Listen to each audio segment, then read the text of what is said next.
Hey, peace and love, you guys. It's King Kepra. Thank you so much for downloading the Divine Laws. This is going to be a really brief video just breaking down how you can utilize the Divine Laws, those downloads that you have just received to empower your life. So we want to break down just what I refer to as the ultimate secret. There's a big secret that the secret societies have been hiding for centuries, actually millenniums, taught back in the ancient mystery schools that come from, to be honest, other star systems, and that were seeded on this planet by beings who were seeking to, influence our planet in a certain way. I don't like getting deep in that. I know there's some other figures that go really deep on that, but if we can just extract simply the greatest secret, which I would say is that truth is composed of both objective truth and subjective truth. And now, if you're not familiar with subjective truth, what does that mean? Well, subjective truth is like my truth, your truth. It's those very individualistic perspectives of reality where we say, oh, this is true to me. Whereas objective truth is the truth about life itself as God knows it. And understand, a lot of people like to separate the two and say that subjective truth is entirely false. And then very, very few people on this planet are familiar with what is objective truth to begin with. And so there's very few layers to life. When I break it down, I like to break life down into attachments, desires, and identities. Reason being is because it is those three things, our attachments, our desires, and our identities, that stir and produce our thoughts. Culminated, we can call those things our beliefs, right? And so our beliefs are really the source of our thoughts. Some of these beliefs were just impressed upon us, handed to us, grabbed culturally, societally, genetically, whereas others were chosen.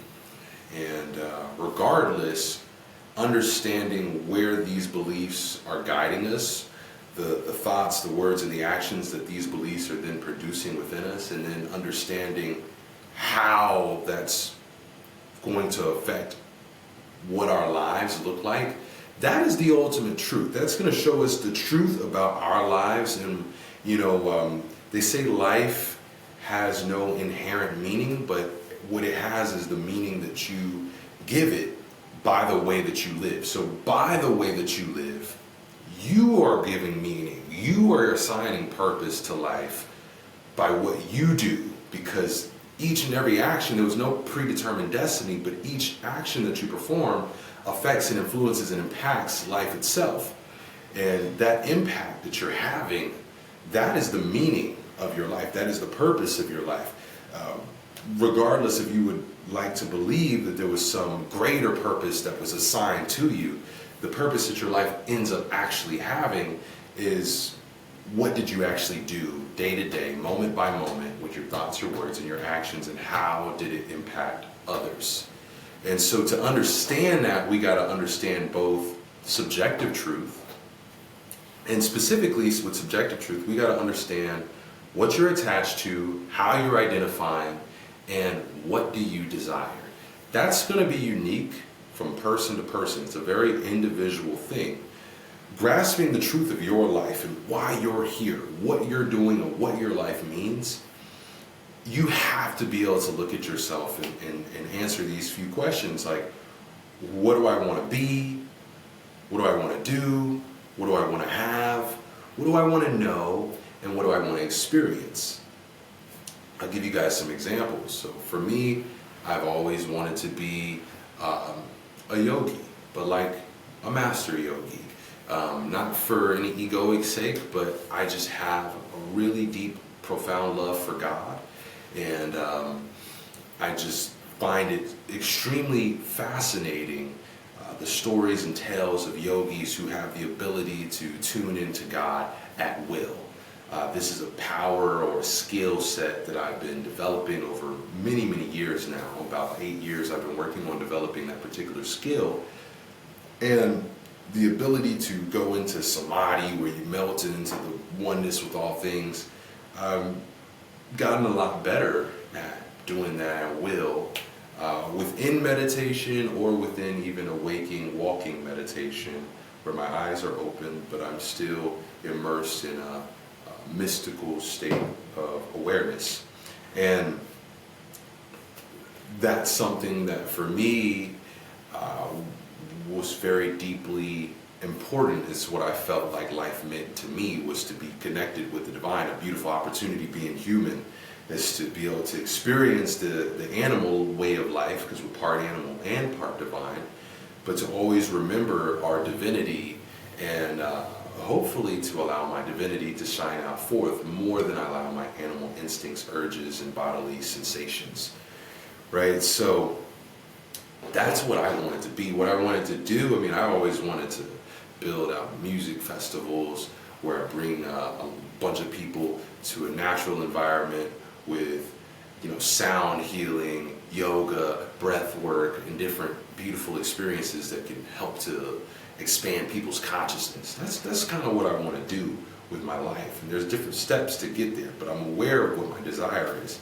What do I want to have? Well, I want to have a community in this space where I'm doing this festival. So some type of natural environment with people that are of like mind and like heart. What do I want to know? Well, I probably want to have the wisdom and the understanding to be able to pull off those things, right? That's obviously what's most important for me. There is also just the unknown. I'm very, very inspired by the mystery of life, and I seek to know more and more mysteries, to unveil more of the unknowns by going into that samadhi state and tuning in with the divine. And then the final little element there, we have what I want to experience. And I just want to experience the most joy that I can possibly experience from moment by moment. And so I've just defined for myself, like, what do I like to be surprised by? How do I like to have fun? What is the most enjoyable things that I could possibly do? And I also like to ask the people around myself the same questions, because I enjoy a lot being able to make other people happy.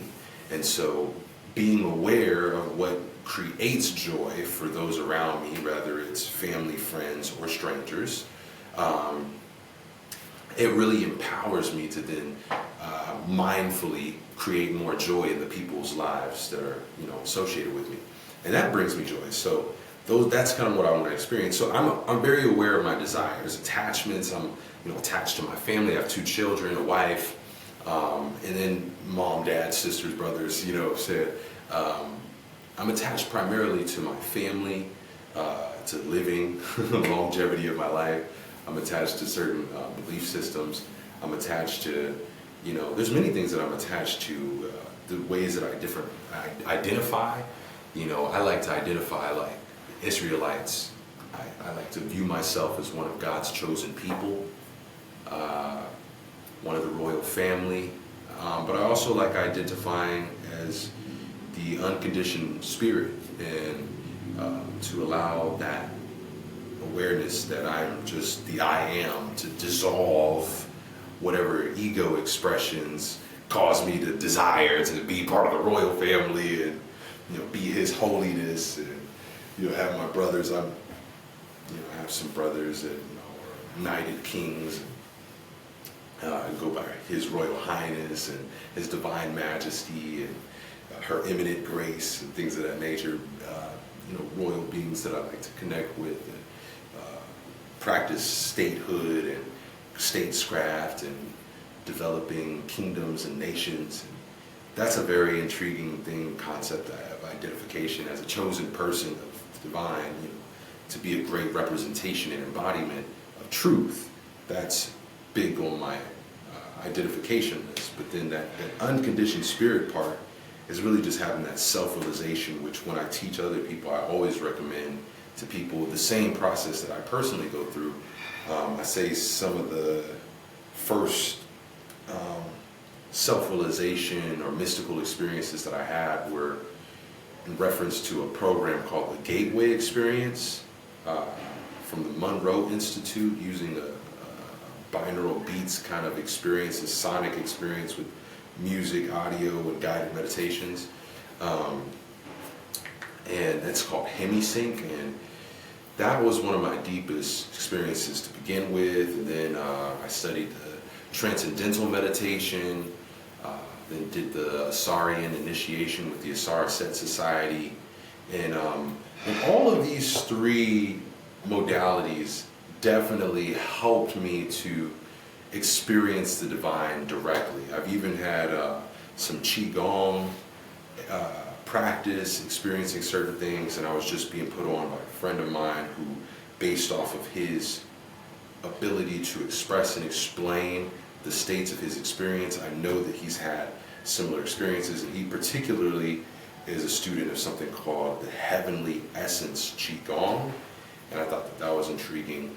But myself personally, I practice what's called Kriya Yoga as taught by the Self-Realization Fellowship, and it's extraordinarily affordable to begin studying with them. It's only $97. It's a one-time fee. They ask for donations. I think there's even an ask for a minimum donation of like $5 or something like that. But right around $100 and something to get in and start learning some of the most profound techniques of yoga that were taught by Bhagavan Krishna in the Bhagavad Gita, and then relayed, brought back to the world by an immortal yogi named Babaji, who taught his student Lahiri Mahasaya, then his student Sri Yukteswar Giri, and then his student Paramahansa Yogananda. And that's the lineage that I'm personally a part of. And I just love the practice because the teaching, the methodologies, how much they've understood it, they've taken it, broken it down into science that's been compounded over 9,000 plus years.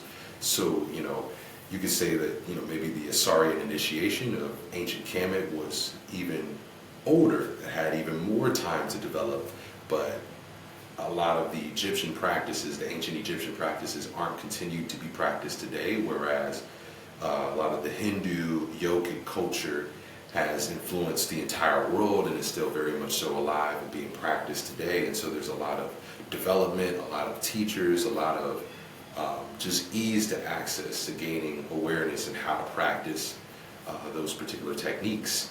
And I find that of high level value. So that's been what I always recommend to people. It's Kriya Yoga.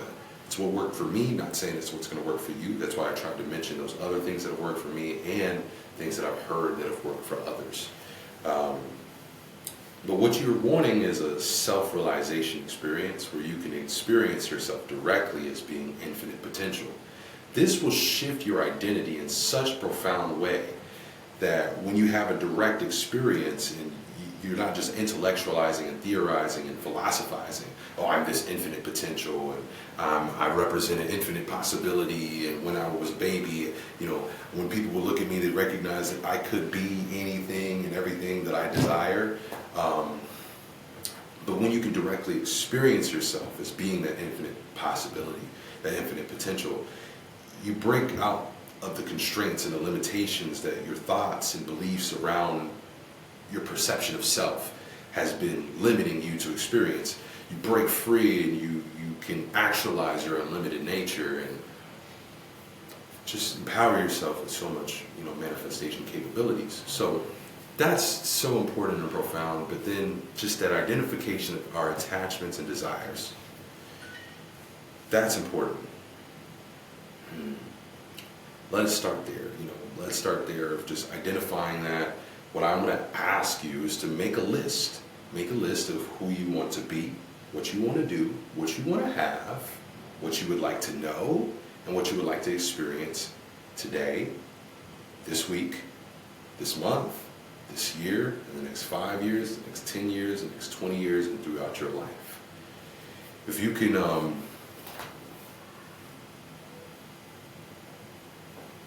if you can develop that understanding, oh man, you're going to be empowered so much. And then I also want to encourage you to just sit in stillness, sit in silence, and seek to let go of your thoughts, but recognize that the thoughts that come up, when you're seeking to let those thoughts go, when you're seeking to surrender those thoughts, the thoughts that are harder to let go of and the thoughts that are more reoccurring, they keep coming up, those are probably associated to some attachment that you have.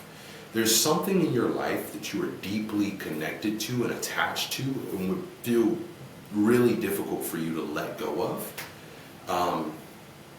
And so this is important to become aware of. You want to be aware of the things that are hard for you to let go of. Those are your attachments. And once you know your attachments and your desires and you can write them down, then I want you to go through the divine laws, become aware of the laws of love, the laws of peace, the laws of success, the laws of truth, and the laws of health. And then see, according to those laws, are you living in harmony with them or out of harmony with them? And then start to pay attention in your life what that means. I'm not writing down specifically the exact consequences that happen, but when you can look at where you are already behaving, how you're already operating, you are not the body, you are operating the body. So how you are operating the mind, how you are operating the body as that unconditioned soul and spirit.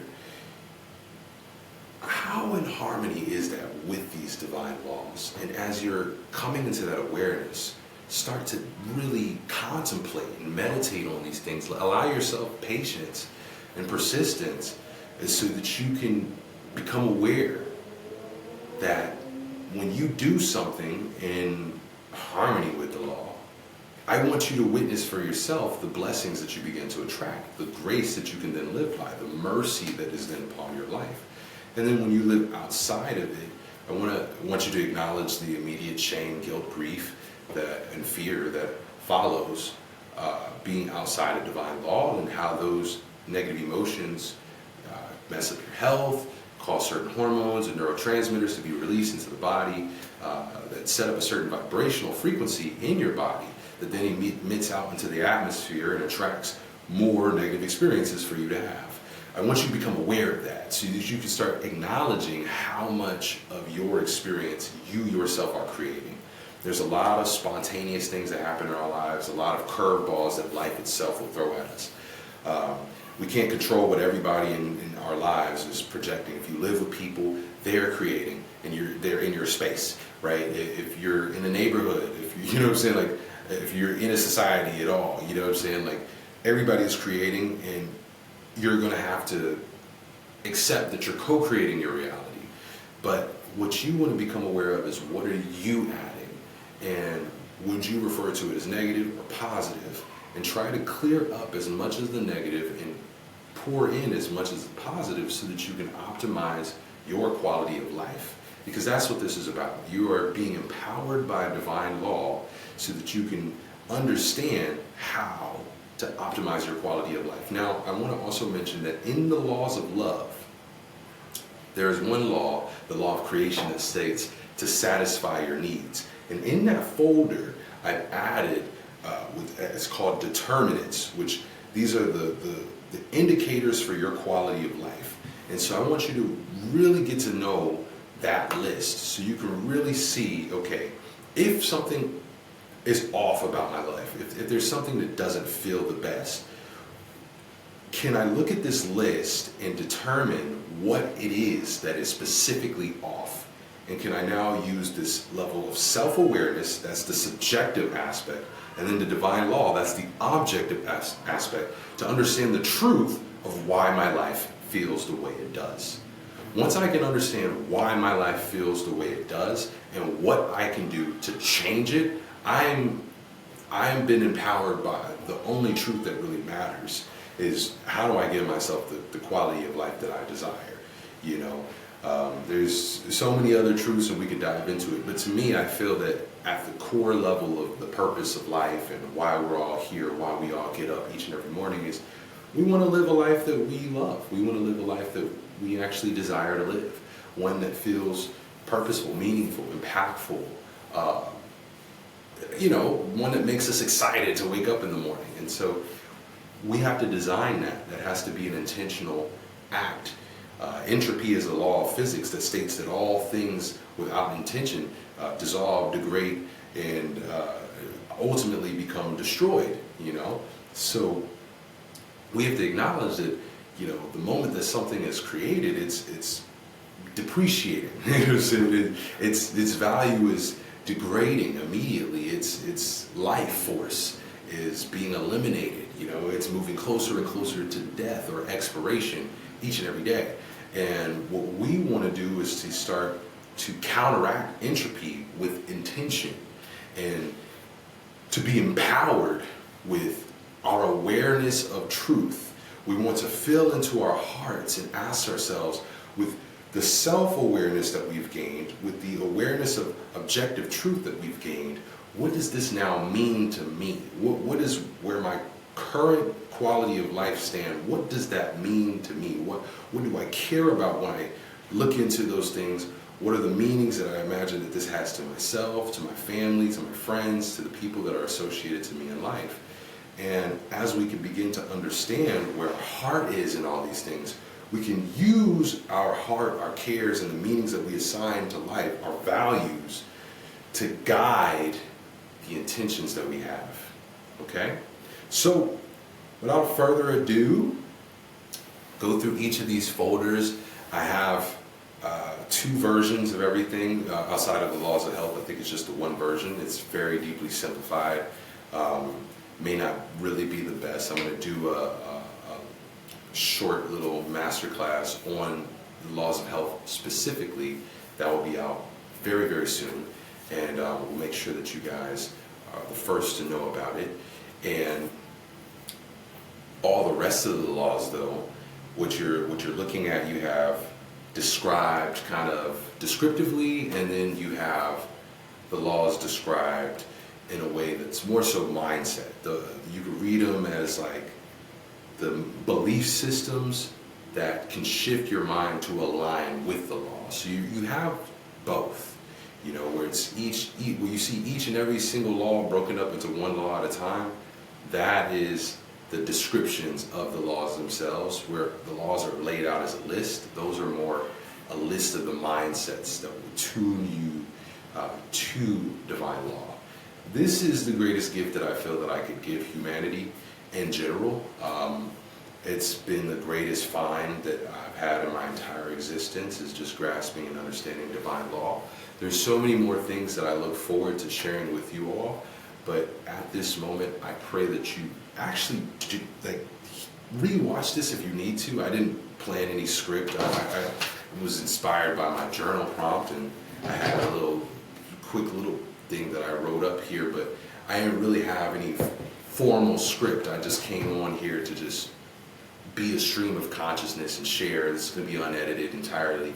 I'm just doing my best to deliver to you guys the wisdom that I feel like has empowered my life. And I would pray that you would take this opportunity and don't discount it just because it's free, but recognize that what I'm sharing with you is great spiritual wisdom that has the power to totally radically transform your life financially, with your relationships, and with your health.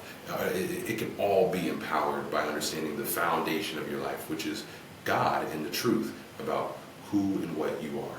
So with that being said, go through, check out the content.